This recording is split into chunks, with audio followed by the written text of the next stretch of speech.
of those moments where everything just clicks. That's exactly what happened to me during this part of the Life Coach School Practicum, where I went from dreaming about big goals to actually believing I could make them happen. In this episode, I'm pulling back the curtain on the game-changing coaching moments, the breakthroughs that had me in tears in the best way possible, and how one idea that came to me 30,000 feet in the air is now shaping my Superbloom year. You don't want to miss this. Let's go.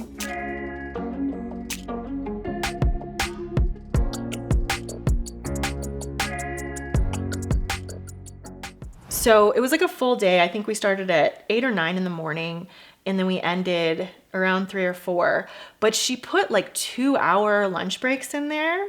And I was like, well, that's interesting. Like, that's a long lunch break. She had said on the first day that she did that because what we were doing in class was so intense that we needed the downtime before you can't coach for 8 hours straight. As amazing as the practicum was, like, it was so transformative and I learned so much in class. Equally as important was going to lunch every day with this amazing group of like-minded women.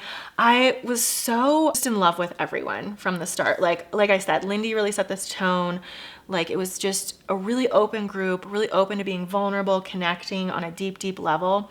And what I really loved was life coaching, specifically the Life Coach School model that Brooke Castillo developed, had been such a big part of my life for 5 years. But I didn't know anybody else who did it. Like, I didn't have friends that did it. And so it was, over time, it became this whole language that was very much a part of my life, but I didn't speak that language to anyone else. It was very internal. And just sitting at lunch and being able to talk with other people who were like, yes, the model, and like, thoughts create your reality. And, that's just a circumstance, and all this like language around what we do, and having like actual conversations in that language was amazing. It was like so cool. And like, it was so great to have that connection with other women. So at the end of day 3, I don't know where, I got up the courage to raise my hand and say that I wanted to coach. Then immediately I was like in panic mode, like sweating and like freaking out about it in my head. And she ended up like not having anybody else coach. So I spent the whole time like just panicked, which was a good lesson for me. I was bound and determined to do it the next day. Like, I had made the shift. I was ready to do it. I walked into day 4 determined at this point. Like, I was, I had meditated on it. I'd had a whole night to sleep on it. I got all dressed up again and I was gonna coach. Like, this was the day I was gonna coach. When she asked for a volunteer, like, I shot my hand up and I was like, I'm ready. And so I did. I got up, I stood up in front of everyone and coached one of the other attendees. It went so well. And that's what anxiety is. It's like projecting into the future and seeing all the bad things that are gonna happen. When you're doing the thing, you're in the moment and in the flow of it all. And like, everything else fell to the wayside. It was actually really interesting because I was in this room with all these other women at the front of the room, which is like an intimidating position to be in. But it was like, it all fell away. And it was like, it was just me and her coaching.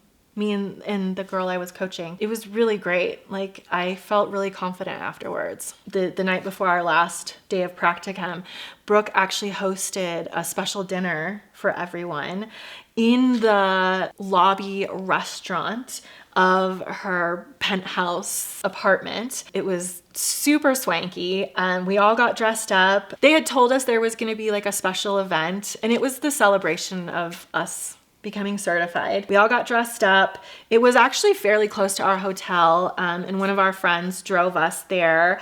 We hung out in, it was like just beautiful grounds, like on the beach, like beautiful gardens and stuff. So we had all wanted pictures with Brooke, and so that was our opportunity. We got some group pictures and it was great. We had an amazing dinner. It was so great to just like sit back and celebrate with everyone, but also this was our time with Brooke, and that was really special too. She had been sitting at, I think there were like 3 rounds for all of us, and she had been sitting at one of the other tables. And so like, I thought she was gonna like walk around and talk to everyone, and like dessert was about to come, and she wasn't like coming around to mingle. So like I just got up and I went over to her and I said, hey, could you come sit at our table for dessert? And she was like not interested. She was very much like, well, I'm sitting here and whatever. And I was like, well, we'd really love to talk to you. She, like in true Brooke fashion, she was like, okay, but I'm gonna need a chair and I'm gonna need a chair for my boyfriend too. So you make that happen and I'll come sit with you. And so like, I was like, great, on it. So I talked to the wait staff and we got a chair and she sat right next to me for dessert and we talked the whole time. I feel like I had a conversation with like Julia Roberts. Like it was so magical and so meaningful to me. But before that happened, one of the girls, Liza, I believe, had gone out and got like a journal for us all to write special messages for Brooke in. And so like, it was kind of hard because it was a small group and we were all in this like small banquet hall for the days leading up to this. So we were like sneakily passing it along, but we all like wrote messages to her in it. And so at dinner that night, we presented her with that book. The last day was so powerful for me. I felt like a huge weight off my shoulders because I had finally got up and coached, and that was sort of like what was looming over me the whole time. So then on the last day, I decided to get coached myself in front of the whole group. And I got coached on something that like is very like vulnerable to me and something that I've dealt with my whole life. It was a really transformative experience for me, and that was amazing. So I'm really grateful that I did that. But then in the afternoon, we had our longest one-on-one coaching sessions. I think we coached each other for an hour each. So I was paired up with my beautiful friend Sarah, who went into practicum as also a fellow entrepreneur. A lot of these ladies left practicum and became entrepreneurs. They became coaches, but Sarah has had her own business for a long time too. So we really connected that way. And so we coached each other, and our final coaching session, the theme that Brooke set was we needed to plan our coaching businesses. So I was like, who better than the other entrepreneur in the room? So we coached each other on like what our goal was for our business leaving practicum. It came to me like at the last minute, I just blurted it out. But I had Sarah coach me on my goal to make $1 million in my 40th year. What had happened was I realized that like I had always had this thought kind of in the back of my mind that like I would be a millionaire by the time I was 40. Like I was like, oh, it'll just happen. I know with my coaching experience, like things don't just happen, you make things happen. And so I was like, well, this is it. Like I'm turning 40 this year. I was 4 months away from turning 40. And I was like, I'm nowhere close to $1 million.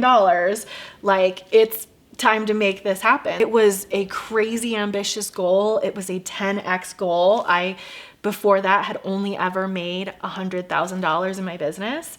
And so that's what we decided, and that's what I got coached on. And the biggest transformation for me was this idea of making $1 million. And it honestly doesn't matter what the goal is, but is this concept of like it seeming like an out there goal, something that like is a dream that's like out there. And I went from saying I want to make $1 million by the time I'm 40. I said I'm going to make $1 million in my 40th year. And like that shift changed everything for me.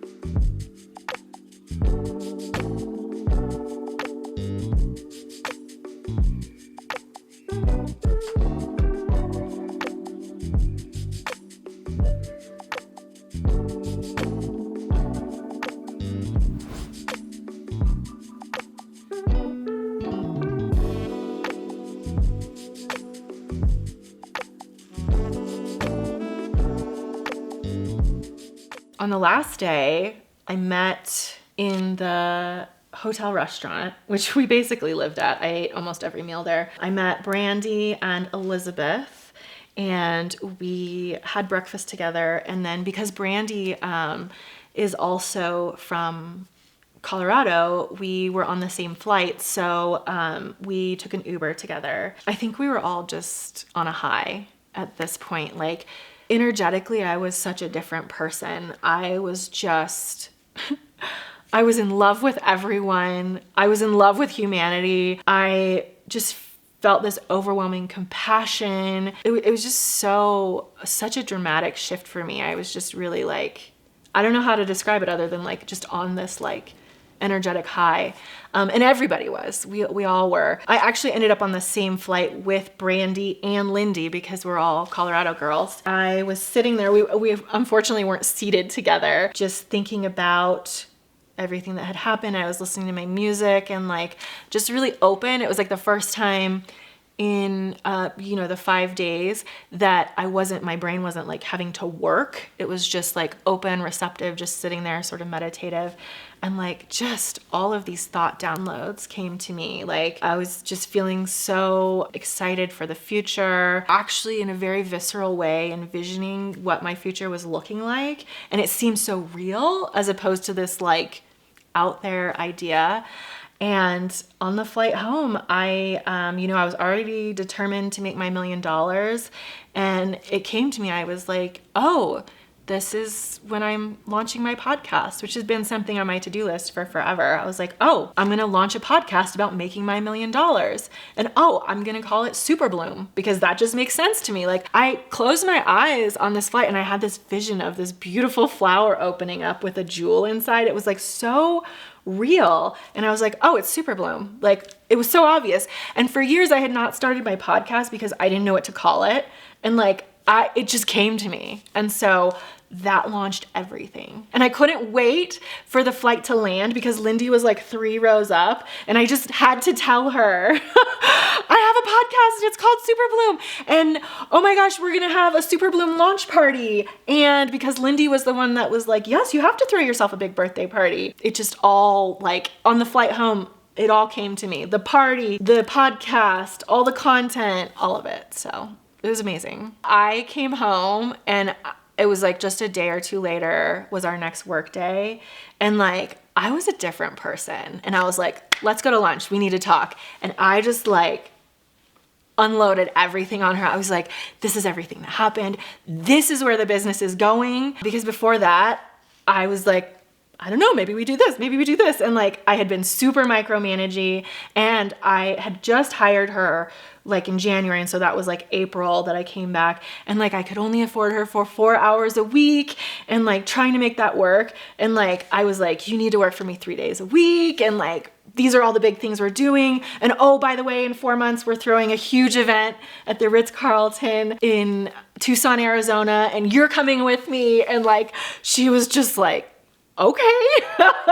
So, I mean, it totally changed my life. Like it absolutely changed my life. It opened up for me to become the person I've always wanted to be. And now I feel like I don't know that you ever are there, but I feel like I'm very much constantly in the becoming. And just like that, my life coach certification practicum became more than an event.